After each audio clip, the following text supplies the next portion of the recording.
నమస్కారం. Dasari Ramu Telugu Parichaya Kapu JAC joint action committee south India convener. మా Telugu Parichaya Kapu JAC south India wide ఉన్న ఈ జేఏసీ కాపు అభివృద్ధి కోసం ఉన్న ఈ జేఏసీ మరియు కాపు ఉద్యోగస్తులు వివిధ డిపార్ట్మెంట్స్ ఉన్న కాపు ఉద్యోగస్తుల యొక్క సమాఖ్య సంయుక్తంగా రెండు ఆర్గనైజేషన్స్ కలిసి ఫిబ్రవరి 4వ తేదీ ఆదివారం ఉదయం 10 గంటల నుంచి సాయంత్రం 5 గంటల దాకా మన గుంటూరు పట్టణంలో నరందాలపేట 12వ లైన్లో ఉన్న ఫర్టిలైజర్స్ అసోసియేషన్ కళ్యాణ మండపంలో ఈ తెలగ బలిజ కాపు ఆంధ్రప్రదేశ్ లోని అన్ని జిల్లాలు అన్ని శాఖల్లో పనిచేస్తున్న రాష్ట్ర ప్రభుత్వ ఉద్యోగస్తులు, కేంద్ర ప్రభుత్వ ఉద్యోగస్తులు, corporations, railway divisions, steel plant, port ఇలాంటి మిగతా సంస్థల్లో పనిచేస్తున్న తెలగ బలిజ కాపు ఉద్యోగస్తుల యొక్క ఆత్మీయ సమావేశం ఏర్పాటు చేయడమైంది. ఫిబ్రవరి 4వ తేదీ గుంటూరు పట్టణం నరందాలపేట 12వ లైన్ ఫర్టిలైజర్స్ కళ్యాణ మండపంలో. అది మార్నింగ్ 10 to ఈవినింగ్ 5 దాకా. అన్ని జిల్లాల్లో నుంచి అన్ని శాఖల నుంచి కాపు కులస్తులందరినీ, కాపు బలిజ కులస్తులందరినీ కూడా ఉద్యోగస్తుల్ని, పెన్షనర్ని, రిటైర్మెంట్ అయిన వాళ్ళని, అట్లాగే ప్రొఫెషనల్స్ ని, వివిధ departments, doctors, lawyers, chartered accountants, IT sector లో ఉన్న వాళ్ళు, ఇంటలెక్చువల్స్ ఎవరైతే ఉన్నారో వీళ్ళందరినీ కూడా ఒక ఆత్మీయ సమావేశం ఏర్పాటు చేస్తున్నాం. ఈ సమావేశం యొక్క లక్ష్యం ఈ ప్రభుత్వ ఉద్యోగస్తులు, ముఖ్యంగా ఒక టీచర్స్ డిపార్ట్మెంట్ ఉంటే ఆ టీచర్స్ అసోసియేషన్ అంటే తెలుస్తుంది వాళ్ళకి, పక్కగా ఉన్న ఇరిగేషన్, రెవెన్యూలో ఎవరున్నారో తెలియట్లా, అట్లాగే ఒక జిల్లాలో పనిచేసే వాళ్ళు పక్క జిల్లాలో ఎవరున్నారో తెలియట్లా. కాబట్టి మేము ఆల్రెడీ కాపు కులానికి జేఏసీగా పనిచేస్తున్నాం కాబట్టి మాకున్న పరిచయాలు, మాకున్న అన్ని ప్రాంతాల్లో మాకున్న నెట్వర్క్ అన్నింటినీ క్రోడీకరించి మా ఉద్యోగస్తులు రామకృష్ణ గారు, మా శ్రీనివాస్ గారు అందరూ కూడా అన్ని డిపార్ట్మెంట్స్ నుంచి ఉద్యోగస్తులు అంతా కూడా ఎప్పటి నుంచో సార్ ఒక జాయింట్ యాక్షన్ కమిటీ, మా ప్రభుత్వ ఉద్యోగస్తులది ప్రొఫెషనల్స్ జాయింట్ యాక్షన్ కమిటీ లాగా ఎంటైర్ స్టేట్ బాగుంటుంది, దానికి మీరందరూ మాకు సహకరించారని చెప్పారంటే ఈ యొక్క బృహత్తరమైన కార్యక్రమాన్ని చేపట్టాం. దయచేసి తెలగ బలిజ కాపు ఉద్యోగస్తులు అటు రాయలసీమ, ఉత్తరాంధ్ర, కోస్తా జిల్లాల్లో ఉన్న కేంద్ర రాష్ట్ర ప్రభుత్వాల్లో పనిచేస్తున్న అందరూ కూడా దయచేసి రేపు 4వ తారీఖు జరిగే ఈ ఆత్మీయ సమావేశంలో తప్పకుండా పాల్గొని ఈ యొక్క అమూల్యమైన సలహాలు, సూచనలు ఇచ్చి రాష్ట్ర వ్యాప్తంగా ఉద్యోగస్తులకి, ప్రొఫెషనల్స్ కి రాష్ట్ర వ్యాప్తంగా ఏర్పాటు చేస్తున్న రాజకీయాలకు అతీతంగా, ఏ రాజకీయ పార్టీలకి, రాజకీయాలకు ఎవరికి సంబంధం లేదు, ఎక్కువ సర్వీస్ లో బయట సర్వీస్ సెక్టర్స్ ఉండేవాళ్ళు కాబట్టి ప్యూర్ నాన్ పొలిటికల్ గా ఒక జాయింట్ యాక్షన్ కమిటీ ఏర్పాటు చేస్తాం. దీనికి అందరిలో కూడా ఈ కార్యక్రమం పాల్గొని తోడ్పాటు అంది.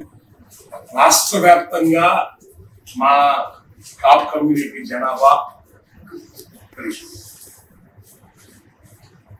20% పైన ఈ తెలగ బలిజ కాపు కమ్యూనిటీస్ ఉన్నారు. 1950-60లో మా రిజర్వేషన్స్ తీశారు. ఏం రిజర్వేషన్ అడగల, ఇన్నాళ్ళు మేము తీసేసింది, అడిగాము, ఇవ్వలేదు. ఎంత బాధాకరమైన విషయం ఏంటంటే ప్రభుత్వ రంగ ఉద్యోగస్తుల్లో మా పర్సంటేజ్ 1%.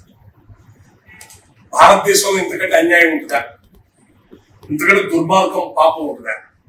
బీసీ, ఎస్సీ, ఎస్టీలకి వాళ్ళందరికీ ఏమో రిజర్వేషన్స్ తో వాళ్ళ కోటాలకు వెళ్ళిపోతారు. అగ్ర కులాల్లో ఉన్న మిగిలిన కోట ఏదైతే ఉందో దాంట్లో కూడా మెరిట్ మీద బీసీఎస్సీ తీసుకుంటున్నారు చాలా సీట్లు. మిగిలిన కొద్దిగా ఏ రెడ్డి గారు, చౌదరి గారు ఎవరు ప్రభుత్వాలు ఏర్పడితే వాళ్ళ లాబింగ్ తో, వాళ్ళ రికమెండేషన్ తో వాళ్ళు ఉద్యోగాలు ఇచ్చుకుంటున్నారు.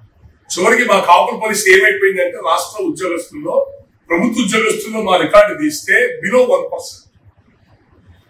డెమోక్రసీ, ప్రజాస్వామ్య దేశంలో ఇంతకంటే పాపం, దుర్మార్గం ఉందా? ఇట్లా ఒక ప్రభుత్వం వచ్చినప్పుడు ఒకరి మీద ఖర్చు సాలేదు. అధ్యా శ్రీకాంత్ గారు మన స్కిల్ డెవలప్మెంట్ నేర్పిస్తే రిజైన్ చేసి చెప్పారు. అంతకుముందు ప్రభుత్వాల్లో ఇంకొంతమంది దాడులు, ఎవరు ప్రభుత్వాలు వస్తే వాళ్ళు ఏదో ఇసుకిచ్చారో, ఏం చేసినాం. ఎస్సీస్ వాళ్ళందరూ కామన్ ప్లాట్ఫామ్స్ ఉన్నాయి, సమస్య వస్తే చెప్పుకోవడం. వీళ్ళ ఎక్కడికక్కడ చిన్న చిన్న ఆర్గనైజేషన్స్ అయిపోయింది. రెవెన్యూ డిపార్ట్మెంట్ కొద్దిమంది, టీచర్లు కొద్దిమంది, ఆ కొద్ది మంది కూడా ఎవరైనా గట్టిగా హయ్యర్ ఆఫీసర్ పోయి అడగాలంటే భయం, ఏ మంత్రుల దగ్గర పోతే రెస్పాండ్ అవ్వరు. కాబట్టి వాళ్ళకి సమస్యలు, చాలా సమస్యలు ఉంటున్నాయి, ఎంప్లాయ్మెంట్ దొరకట్లేదు, అన్ని రకాలుగా ఇబ్బందులు పడుతున్నారు. కాబట్టి ఏ పార్టీతో సంబంధం, రాజకీయాలకు అతీతంగా ఎవరు ఎక్కడో ఉద్యోగం చేసుకోండి, ఏ శాఖలో ఉండండి, మీరంతా రాష్ట్ర వ్యాప్తంగా ఒక కామన్ ప్లాట్ఫామ్ మీద ఉంటే ఆ బలం వేరు. సమస్యలను అందరూ కలిసి పోరాడుకోండి అని చెప్పని ఇప్పుడు దాకా ఏంటంటే ఒకరు పరిచయాలు లేవు. అందువల్ల ఎవరు ప్రాంతాల్లో, ఎవరి శాఖలు, ఎవరి జిల్లాలో పనిచేసుకుంటారు. మేము కాపు జేఏసీగా రాష్ట్ర వ్యాప్తంగా అన్ని ప్రాంతాలతో తిరుగుతాం కాబట్టి అందరితో పరిచయాలు ఉన్నాయి కాబట్టి అయ్యా మీరు ముందుండండి, మమ్మల్ని మేమే పని చేసుకుంటాం జేఏసీగా, మాకు మేము జేఏసీ లాగా మమ్మల్ని అందరూ చోట చేర్చదని ఎంప్లాయీస్ యొక్క వాళ్ళ అభ్యర్థన మేరకు చాలా తర్వాత ఒక బలమైన ప్రయత్నం 30-40 సంవత్సరాల తర్వాత బలమైన ప్రయత్నం చేస్తున్నాం. ఎక్కడున్న ఆర్గనైజేషన్ చాలా చిన్న చిన్న ఆర్గనైజేషన్స్ దాన్ని రాష్ట్ర వ్యాప్తంగా ఒక అతిపెద్ద జాయింట్ యాక్షన్ కమిటీగా ఏర్పాటు చేసి వాళ్ళ సమస్యల్ని వాళ్ళే పరిష్కారం చేసుకునే విధానంగా దాని రూపకల్పన చేస్తున్నారు. ఎప్పటి నుంచో అనుకుంటున్న కార్యక్రమం అండి, ఒక 2 months బిఫోరే జరగాల. మేము అది జేఏసీ తరఫున ఎప్పుడు కూడా 5 రాష్ట్రాల మీటింగ్ ఆర్గనైజ్ చేస్తుంటాం విద్యా మందిర్లో. ఈసారి గుంటూరు జిల్లా వరకు జేఏసీ మీటింగ్ పెట్టుకున్నాం. ఈ కార్యక్రమాలన్నీ కోఆర్డినేట్ చేయటం వలన ఈ మీటింగ్ మాకు ఆలస్యం అయిపోతుంది. ఇది ఇందాకే చెప్పాం, ఇది పూర్తిగా రాజకీయాలకు అతీతంగా జరుగుతున్న కార్యక్రమం, ఒక ఆత్మీయ సమ్మేళనం. ఎందుకంటే రేపు ఎలక్షన్ ప్రభుత్వాలు ఏర్పడతాయి, మళ్ళీ అందరూ ట్రాన్స్ఫర్స్ వస్తాయి రేపు, మళ్ళీ తర్వాత జూన్, ఏప్రిల్, మే, జూన్ తర్వాత నుంచి ఇక మనం అందరం కూడా ఒక చోట ఎంప్లాయీస్ మేము కమ్యూనిటీ కోసం ఎప్పుడైతే కలుస్తుంటాం, ఎంప్లాయీస్ వీళ్ళందరూ మళ్ళీ ఒకసారి జాయిన్ అవ్వాలని కష్టం అవుతుంది. ఎలక్షన్ కోడ్ రాకముందే కొంచెం మాకు లీజర్ టైం ఉంటుంది, ఈ టైం అందరూ కలిసే అవకాశం ఉంటుందని ఎంప్లాయీస్ యొక్క సలహా మేరకు ఈ కార్యక్రమం పెట్టాం తప్ప ఇటువంటి ఎలక్షన్స్ రేపు రాబోయే ఎన్నికల ప్రక్రియ విషయంలో ఎటువంటి దీనికి సంబంధించి ఏ సంబంధం. అందరికీ నమస్కారం. నా పేరు Somaraju Ramakrishna, municipal teachers federation రాష్ట్ర అధ్యక్షుడు.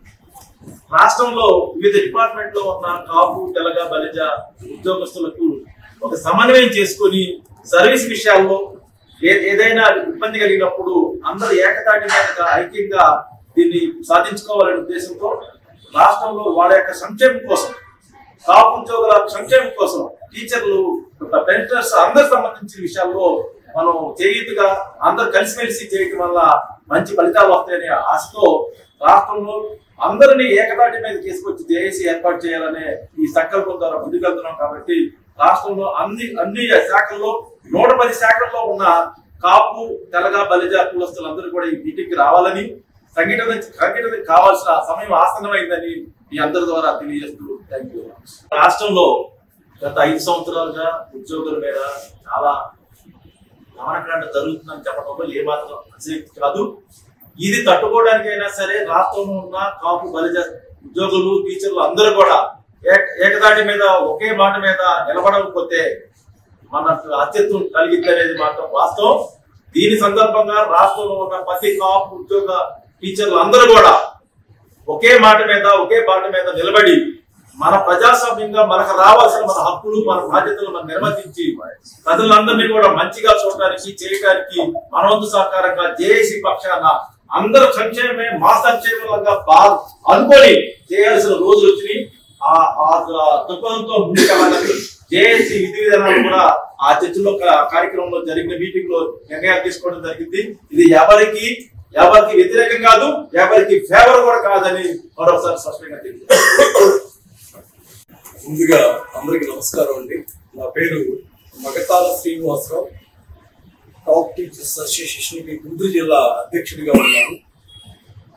మరి పెద్దలు దాసరాము గారు మరియు మిగతా కావు పెద్దల సహకారంతో మరి ఈ యొక్క కార్యక్రమాన్ని ఏర్పాటు చేసుకోవడానికి ముందుకు రావడం జరిగింది. ఇది రేపు 4వ తారీఖు ఆదివారం ఉదయం 10 గంటలకి రెవెన్యూ కళ్యాణ మండపం అరండలపేట 12/1 ఫర్టిలైజర్స్ కళ్యాణ మండపంలో మీటింగ్ ఏర్పాటు చేసుకోవడం జరిగింది. ఈ మీటింగ్ కి రాష్ట్ర వ్యాప్తంగా ఉన్నటువంటి అనేక సంఘాలు, కాపు సోదరులు, ప్రత్యేకంగా ఉద్యోగస్తులు, అదేవిధంగా ఉపాధ్యాయులు, పెన్షనర్స్ అసోసియేషన్ మొత్తం కూడా ఒక తాటి మీదకి తీసుకొచ్చేటువంటి కార్యక్రమం ఇది. ఇది ఎటువంటి పాలిటిక్స్ కి సంబంధం లేదు. ఇర్రెస్పెక్టివ్ ఆఫ్ పాలిటిక్స్, ఒక కాపు సోదరులకి న్యాయం జరగాలి, వారి యొక్క సమస్యల్ని పరిష్కరించాలి అనేటువంటి దిశగా ఈ యొక్క కార్యక్రమం ముందుకు తీసుకెళ్తూ ఉన్నాం. అదేవిధంగా ఇప్పటి వరకు అనేక ఉడుగులు ఉన్నాయి. పెన్షనర్స్ ఒక అసోసియేషన్ ఉంది, టీచర్స్ ఒక అసోసియేషన్ ఉంది, రెవెన్యూ వాళ్ళకి ఒక అసోసియేషన్ ఉంది. ఇన్ని ప్లాట్ఫామ్స్ కాకుండా అందరూ ఏకతాటి మీదకి వచ్చి ఒకే ఒక ప్లాట్ఫామ్ ఏర్పాటు చేయాలనేటువంటి సదుద్దేశంతో ఈ యొక్క కార్యక్రమాన్ని ముందుకు తీసుకెళ్ళడం జరిగింది. అదేవిధంగా ఆ రోజు గారికి వచ్చినటువంటి వాళ్ళందరితో కూడా చర్చించుకొని వీరి తదుపరి ఈ యొక్క కార్యాచరణ తెలియజేస్తామని తెలియజేస్తూ కేంద్ర ప్రభుత్వంలో 110 హెడ్స్ ఉన్నాయి, 110 డిపార్ట్మెంట్స్ ఉన్నాయి. ఈ 110 డిపార్ట్మెంట్స్ లో ఏ డిపార్ట్మెంట్ వాళ్ళు యూనియన్స్ ఉన్నాయి, ఆ యూనియన్స్ ఆ డిపార్ట్మెంట్ సమస్యల మీద కొట్లాడుతున్నారు. అలా కాకుండా ఇదేంటంటే ఒక ప్లాట్ఫామ్, రాష్ట్రంలో ఉన్నటువంటి కాపు సోదరులందరూ కూడా మిగతా డిపార్ట్మెంట్ ఏ డిపార్ట్మెంట్ అయినా కూడా ఒక ప్లాట్ఫామ్ మీదకి వచ్చి సమస్యను పరిష్కరించుకోవడం కోసం ఏర్పడేటువంటి ఈ యొక్క జేఏసీ. అందరికీ నమస్కారం అండి. నా పేరు హర్షిత్ సుబ్బారావు, శ్రీకృష్ణదేవరాయ సేవా సంఘం కాపు వ్యవస్థాపక అధ్యక్షుడిని. ఈ కాపు ఉద్యోగస్తులు, ప్రొఫెషనల్స్ అందరూ ఒక తాటి మీదకి రావడానికి మా కాపు సంఘం తరఫున పూర్తిగా సహకారం ఇస్తానని నేను కాపు సంఘం అధ్యక్షులకి అందరికీ తెలియపరుస్తున్నాను.